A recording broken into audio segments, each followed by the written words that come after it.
Hey guys, my name is Chad Wood. We are here in beautiful Los Angeles with Fekkai and Donna, and we are gonna show her how to do a beautiful upstyle using accessories. I'm prepping her hair with Baby Blonde Shampoo. It's just gonna add a little sparkle and shine and luster to the hair just to make your blonde look even better in the light.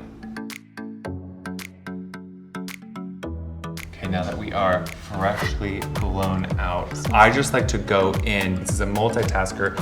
You do so many different things with it. It's just gonna get these guys down. It's almost like a little bit more lived in and not those little flyaways that are gonna come out. Just right on the tip of your fingers. And you're gonna rub that. I always like to go like this, like bend sideways. You're just gonna pull these little pieces and get your little baby hairs.